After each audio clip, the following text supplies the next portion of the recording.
ಬಾಗಲಕೋಟೆ ಜಿಲ್ಲೆಯ ಜಮಖಂಡಿ ತಾಲೂಕಿನ ಹಿಪ್ಪರಿಗಿ ಗ್ರಾಮದಲ್ಲಿರ್ತಕ್ಕಂಥ ಹಿಪ್ಪರಿಗಿ ಬ್ಯಾರೇಜಿನ 22ನೆಯ ಗೇಟ್ ಏನಿದೆ ಇದು ನೀರಿನ ಒತ್ತಡಕ್ಕೆ ಜನವರಿ 6ನೇ ತಾರೀಕಿಗೆ ಏನಪ್ಪಾ ಅಂದ್ರೆ ಇದು ಮುರಿದು ಬಿದ್ದಿರುತ್ತೆ.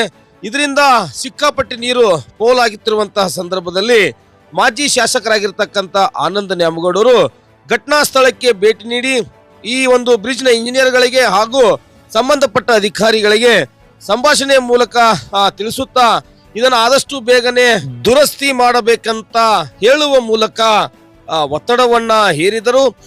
ಆನಂದ ನ್ಯಾಮಗೌಡರೊಂದಿಗೆ ಏನು ತೇರದಾಳ ವಿಧಾನಸಭಾ ಕ್ಷೇತ್ರದ ಕಾಂಗ್ರೆಸ್ ಅಭ್ಯರ್ಥಿಯಾಗಿರ್ತಕ್ಕಂಥ ಸಿದ್ದು ಕೊಣ್ಣೂರ್ ಅವರು ಸಹ ಭೇಟಿ ನೀಡಿ ಅವತ್ತು ಇದನ್ನ ಸಂಪೂರ್ಣವಾಗಿ ಪರಿಶೀಲನೆ ಮಾಡಿದ್ರು.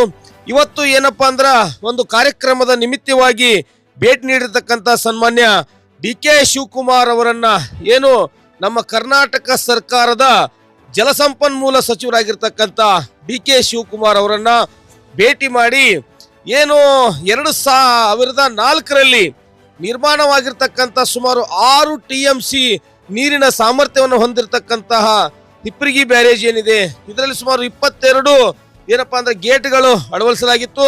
ಸುಮಾರು 22 ವರ್ಷಗಳ ಹಿಂದೆ ಇದನ್ನ ನಿರ್ಮಾಣ ಮಾಡಲಾಗಿತ್ತು ಮತ್ತು ಇದರಿಂದ ಏನಪ್ಪಾ ಅಂದ್ರ ಸುತ್ತಮುತ್ತಲಿನ ಅನೇಕ ತಾಲೂಕುಗಳಿಗೆ ಹಳ್ಳಿಗಳಿಗೆ ರೈತರಿಗೆ ತುಂಬಾನೇ ಅನುಕೂಲಕರವಾಗಿರ್ತಕ್ಕಂಥದ್ದು ಮತ್ತು ಕುಡಿಯುವ ನೀರಿಗೆ ವಿಶೇಷವಾಗಿ ಇದು ಬಹಳನೇ ಅನುಕೂಲವಾಗಿರುವಂತಹ ಒಂದು ಡ್ಯಾಮ್ ಆಗಿದೆ ಇದು.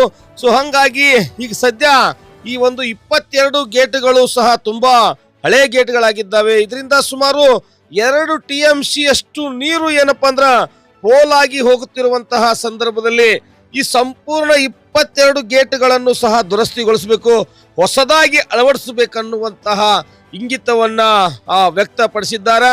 ಈಗೇನಪ್ಪಾ ಅಂದ್ರೆ ಜಮಖಂಡಿ, ರಬಕವಿ ಬನಹಟ್ಟಿ, ಮಹಲಿಂಗಪುರ, ತೇರದಾಳ ಸೇರಿದಂತೆ ಅನೇಕ ನಗರಗಳಿಗೆ ಮತ್ತು ಏನು ಹಳ್ಳಿಗಳಿಗೆ ನೀರಿನ ಒಂದು ವ್ಯವಸ್ಥೆಯನ್ನ ಈ ಬ್ರಿಡ್ಜ್ ಕಲ್ಪಿಸಲಾಗಿತ್ತು.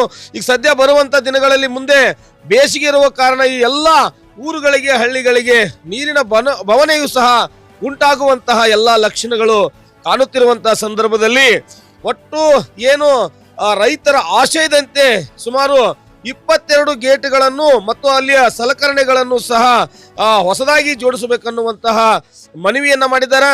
ಬಹುಶಃ ಈ ಒಂದು ಇದೇ ರೀತಿ ಈ ಗೇಟ್ಗಳ ಮುಂದುವರೆದ್ರ ಬಹುಶಃ ಬೇಸಿಗೆ ಸಂದರ್ಭದಲ್ಲಿ ರೈತರಿಗೂ ಮತ್ತು ಕುಡಿಯುವ ನೀರು ಏನು ಬೇಕಾಗತ್ತೆ ಅದಕ್ಕೂ ಕೂಡ ತೊಂದರೆ ಆಗುತ್ತೆ ಅಂತೇಳಿ ಜನ ಆತಂಕದಲ್ಲಿದ್ದಾರೆ. ಇವರ ಆತಂಕವನ್ನ ನಿವಾರಣೆ ಮಾಡುವಂತಹ ಏನು ಆನಂದ ನ್ಯಾಮಗೌಡ ಅವರು ಇಂದು ಜಲಸಂಪನ್ಮೂಲ ಸಚಿವರಾಗಿರ್ತಕ್ಕಂಥ ಮಾನ್ಯ ಡಿ.ಕೆ. ಶಿವಕುಮಾರ್ ಅವರಿಗೆ ಮನವಿಯನ್ನ ಕೊಟ್ಟರು. ಮನವಿಯನ್ನ ಸ್ವೀಕರಿಸಿ ಏನಂದ್ರೆ ಡಿ.ಕೆ. ಶಿವಕುಮಾರ್ ಅವರು ಆದಷ್ಟು ಬೇಗನೆ ಈ ಒಂದು ಕಾರ್ಯವನ್ನ ನಾನು ಮಾಡ್ತೇನೆ, ಇದರ ಎಲ್ಲ ವ್ಯವಸ್ಥೆಯನ್ನ ನಾನು ಮೀಟಿಂಗ್ ಮಾಡುವ ಮೂಲಕ ಮತ್ತು ನಮ್ಮ ಅಧಿಕಾರಿಗಳನ್ನ ಕರೆಯುವ ಮೂಲಕ ಎಲ್ಲವನ್ನ ಸರಿಪಡಿಸ್ತೇನೆ ಅನ್ನುವಂತಹ ಮಾತನ್ನ ಹೇಳಿದ್ದಾರೆ. ನಿರಂತರ ಸುದ್ದಿಗಳಿಗಾಗಿ ನೋಡ್ತಾ ಇರಿ ಸಂಘರ್ಷ ನ್ಯೂಸ್ ಕರ್ನಾಟಕ.